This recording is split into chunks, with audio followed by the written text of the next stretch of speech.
nesse momento está recebendo aqui o doutor Erivelton Lago, que é presidente da Comissão de Advocacia Criminal da OAB Maranhão. Muito boa tarde, aliás, doutor Erivelton. Muito obrigado pela sua presença aqui. Prazer. É claro que o doutor Erivelton não vai falar sobre o processo em si. A gente vai falar principalmente sobre o funcionamento do Tribunal do Júri. Eu acho que é uma grande curiosidade das pessoas, doutor Erivelton, já vou começar logo perguntando, como é que funciona o rito do Tribunal do Júri, né? As pessoas têm muito conhecimento de que o júri popular, como amplamente ficou conhecido, é aquele júri que é formado por pessoas da sociedade. Mas não é simplesmente depoimentos e depois dizer se é culpado ou se é inocente, né? Existe um rito e tudo isso precisa ser cumprido, não é isso? Tem um rito, né? Tem que ser ouvido as testemunhas de acusação, a testemunha de defesa, depois o promotor de justiça faz uma acusação formal, os advogados falam no seu tempo também. Então, toda uma sequência, né? Um procedimento que já vem, essas testemunhas foram roladas um tempo antes. Hoje, não sei, deve ser umas 30 pessoas a serem ouvidas esses 2 a 3 dias. Mas é um procedimento realmente bastante complicado, mas lá na hora eu acho que os advogados, os promotores e juízes, eles compreendem isso muito bem. São 7 jurados, 7 pessoas da sociedade escolhidas para julgar o acusado. E aí aguardar aí quem é que vai ganhar essa batalha, que na verdade é uma batalha entre acusação e defesa, um discurso, uma retórica com provas, perícias, oitiva de perícias, oitiva de testemunhas, né? Então tudo isso aí, no final, o juiz vai para uma sala secreta, chamada sala especial. Lá nessa sala, ele vai perguntar aos 7 jurados se houve morte, se foi o acusado que matou, dependendo da tese da defesa, que eu não sei qual é a tese, mas se for negativa de autoria, eles vão passar esses 3 dias tentando convencer os jurados de que quem matou não foi o Lucas. E aí o promotor, evidentemente, por outro lado, vai dizer, sim, foi ele. No final, o juiz vai perguntar aos jurados, senhores jurados, foi o Lucas que matou a vítima? Ou seja, o Lucas matou a vítima? Os jurados só vão dizer sim ou não. Se disserem sim, o juiz tem que perguntar, os senhores absolvem o acusado? Vão dizer sim ou não. Se disserem sim, por 4, são 7 pessoas. Se 4 disserem sim, ele será absolvido. Se disserem não, ele será condenado.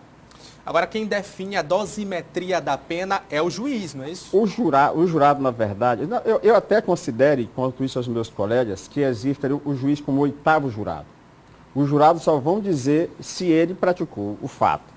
Se ele praticou e não absolverem, aí vai para a mão do juiz, que vai analisar a culpabilidade, a personalidade, conduta social, motivo do crime, circunstâncias do crime, comportamento da vítima, consequências do crime. Quando ele analisar tudo isso, ele coloca uma dosagem de pena em cima da pena mínima, que é 12, que pode chegar aí, para começar, a 21. Como é a quarta vara do júri, via de regra, pelo menos 4 circunstâncias, 3 ou 4, daquela de 59, ele já coloca, já começa aí, de 12, vai para 21. Como é feminicídio, ele vai analisar também se aumenta de 1/3 até a metade desses 21. Que pode chegar aí, metade de 21, já vai ir para 10,5. Quer dizer, vai chegar uma pena, se condenado, mas isso aí é nas mãos do juiz. O jurado não vai falar de pena. O jurado só vai dizer se ele é culpado ou se ele é inocente, se condena ou se absolve. Terminou essa parte, condena, vai cair nas mãos do juiz para ele dizer qual é a pena. São 2 crimes. É o homicídio, chama de feminicídio, foi contra uma mulher, e parece que o estupro, né? Pois é, justamente isso que eu ia Aí vai perguntar somar 2 penas. para o senhor agora. Como é que funciona, então, a dosimetria de pena, já que são 2 crimes? E, principalmente, tem uma qualificadora aí, né, que é o feminicídio, né, tipificado de feminicídio. A gente precisa também levantar um pouco do histórico, né? Esse crime foi tipificado no Código Penal brasileiro há pouco tempo, né? O feminicídio é coisa nova, mas, assim, mudou um pouco. Por quê? Porque há um aumento sensível na pena. O juiz dá a pena do homicídio e vai lá na causa de aumento e dá de 1/3 à metade, porque foi a vítima mulher. E aí a pena sobe bastante, né? Aí, somado a isso, vem o outro crime que me parece, não tenho certeza, seria estupro, que os advogados vão defender como se não tivesse também acontecido. O estupro começa em 8 e vai a 12. Então é de 8 a 12. O juiz vai fazer também a dosimetria, ele pode dar 8, 9, 10, 11 ou a máxima. a máxima do feminicídio, e eu creio que ficaria aí a 30, se for o caso. Eu acredito que não, porque se for condenado, é um réu primário, acho que não tem outros crimes, tem bons antecedentes, tem trabalho e tudo. E se for condenado, o juiz vai levar em consideração tudo isso. Mas são 2 crimes, aí é com o juiz mesmo. Ele vai decidir que pena vai dar em 2 crimes, que um vai de 12 a 30 e que o outro vai de 8 a 12. Olha, doutor Erivelto, o clamor popular tem feito com que por diversas vezes o Lucas apareça como culpado, mas a defesa também insiste que ele é inocente. É importante a gente esclarecer que, de acordo com o Código Penal brasileiro, todo mundo é inocente, né? Até que a justiça prove que essa pessoa cometeu de fato aquele crime. Claro, nós vivemos num país democrático, o Tribunal do Júri é uma democracia. As 2 famílias, tanto a família da vítima como a família do acusado, elas travaram uma batalha através de seus advogados, o Ministério Público, é Marco Aurélio, os advogados do outro lado, eles fazem o trabalho deles, a sociedade está dos 2 lados, porque todos os 2 são filhos da sociedade. A Mariana é filha da sociedade e Lucas é filho da sociedade. A sociedade fica ali esperando o resultado. Acredito assim, os 2 são filhos de uma mesma sociedade, essa mesma sociedade que chamada de Tribunal do Júri, chamado Corpo de Jurados, Conselho de Sentença, vai fazer o julgamento. Deverá ser um julgamento justo, e esse justo não é a justiça ideal, é a justiça do Código Penal. É a justiça que nós chamamos de justiça substancial. Pena justa é a pena que a lei brasileira diz que é. Se você diz que o homicídio no Brasil é de 12 a 30, a pena justa é de 12 a 30. Se vier menos, o advogado lutou para ser menos de 12, essa pena também vai ser justa, porque ele pode desqualificar, e a pena ficar de 6 a 20, que também será justa, dentro de um padrão de justiça substancial que está dentro do Código Penal.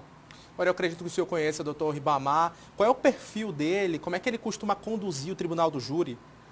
O juiz Riley, da 4ª Vara, ele não interfere muito nos debates. Isso é praxe. E nos debates, ele deixa os debatedores, advogados e promotores de justiça fazer o seu debate.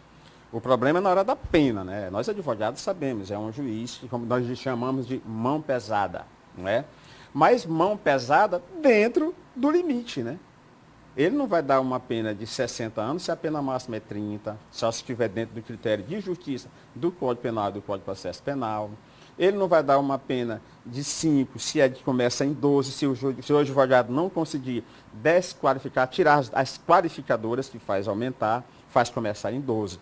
Mas é um juiz, a média de pena na 4ª Vara, ao meu perceber, que já fiz júri esse mês, ela começa por aí nos 17 e caminha até os 27. Ela começa dos 15 e vai até os 25. Ela fica ali. É difícil você, se o advogado não conseguir tirar as qualificadoras para ficar no simples, a pena, dificilmente ele dá uma pena menos de 18. É sempre a exceção, mas é um juiz que também aplica a pena dentro de um critério de justiça substancial. Aquela justiça que está dentro do Código Penal brasileiro. E temos que aceitar, porque também o juiz também representa, de algum modo, ele representa também a sociedade. Para doutor Erivelto, a primeira testemunha que foi ouvida foi um médico psiquiatra que fez um laudo determinando a sanidade mental do Lucas. Tem uma outra crendice popular que diz que a pessoa, quando ela diz que ela não tinha sanidade mental, então ela acaba se livrando do crime. Isso, é claro, não acontece, né? O Código Penal brasileiro é muito claro, essa pessoa vai para um hospital psiquiátrico penal, é isso? O caso da defesa, eu acredito que se a defesa tentou provar ou está tentando provar, os advogados fazem isso. O advogado ele tem que buscar tese. Ou é legítima defesa, estado de necessidade, doença mental. A doença mental está no artigo 26. O que diz o artigo? É isento de pena quem, no tempo da ação, não tinha a plena capacidade de entender ou se determinar de acordo com o entendimento do fato. E o advogado tem todo o direito de fazer isso, por quê? Ele advoga para o indivíduo, ele advoga para aquela pessoa. Ele tem que fazer o que for preciso, porque o promotor também faz o que for preciso, para que ele chegue ao que ele gostaria. O advogado quer o quê? Ou uma absolvição, ou uma pena baixa. O promotor quer o quê? Ou uma condenação, ou uma pena alta. É um jogo entre filhos da sociedade. a vítima e o acusado são filhos, o promotor de justiça e os promotores de justiça, que inclusive a assistente de acusação que ajuda lá, o promotor, e os advogados também são filhos dos homens, das mulheres e filhos de Deus também. Saber o desfecho, ninguém sabe. Eu não sei, os advogados que estão lá não sabem, os juízes não sabem e os jurados estão esperando os debates. Eles estão esperando. Eu quero ver o que é que o promotor de justiça e o assistente de acusação vai dizer. Depois que ele falar, eu quero ver e quero ouvir o que é que os advogados vão dizer. Depois que ele ouve, os jurados ouvem essas duas partes, aí ele vai examinar. Que é a promessa é de examinar dentro de um critério de justiça, conforme a lei, e pela consciência dele. Ele não pergunta para o colega, não pergunta para esse. Ele tem que conversar, minha mãe chamava de anjo da guarda. O jurado tem que conversar com o anjo da guarda dele, que Platão chamava de consciência, e aí ele vai decidir. Decidiu, doutor juiz, eu decidi. Se ele absolver, o juiz não tem mais nada a fazer a não ser absolver, fazer uma sentença absolvendo. Se ele condenar, o juiz vai sentar, abrir um livro de Código de Processo Penal e fazer a sentença, que a quarta vara, inclusive, a sentença matemática. Ele, para chegar a uma pena base, ele recorre a números. Parece que cada agravante ele dá aí 2 anos e 3 meses. Se ele botar aí 4 agravantes, vai quase para 9 anos. Se ele botar todas, vai para a pena máxima. Mas isso vai depender do advogado, do juiz. Isso vai depender dos advogados, se os advogados conseguirem a tese deles. Eu não sei qual será o resultado, porque os dois lados são bons. O Marco Aurélio, já fiz júri com ele, é excelente. Os advogados, eu conheço todos, são excelentes advogados. Todos bem preparados, os dois lados preparados. As duas famílias souberam se conduzir até aqui. Tranquilas, a família da vítima tranquila, fizeram o trabalho deles. A família dos acusados tranquilos, fizeram o trabalho deles. E agora está na mão de quem? Da sociedade. Que é uma ficção, mas é a sociedade, sim, representada hoje por 7 jurados, que eu não sei se são mulheres, eu sou homem, eu sou mulher, eu não sei como foi também. As escolhas, via de regra, os advogados escolhem, quer dizer, se morreu mulher, via de regra, os advogados escolhem quem? Homem. Né? Porque se botar mulher, os advogados vão achar que a mulher vai estar ao lado da mulher. Mas isso é um jogo, não tem problema, é assim que é. O promotor de justiça também vai querer só mulher. Isso é um jogo, e o direito, e aqui não é só a justiça, é a justiça substancial que está dentro do Código Penal e a justiça e o direito, que é o caminho que vai levar a essa justiça. Doutor Erivelton, muito obrigado pela sua participação aqui no nosso Hora D. Trouxe bastante esclarecimentos à nossa população, principalmente para entender como é que funciona o Tribunal do Júri, essa palavra que se tornou tão recorrente desde ontem aqui para os nossos maranhenses. Muito obrigado. Agradeço também. Felicidade para todos vocês.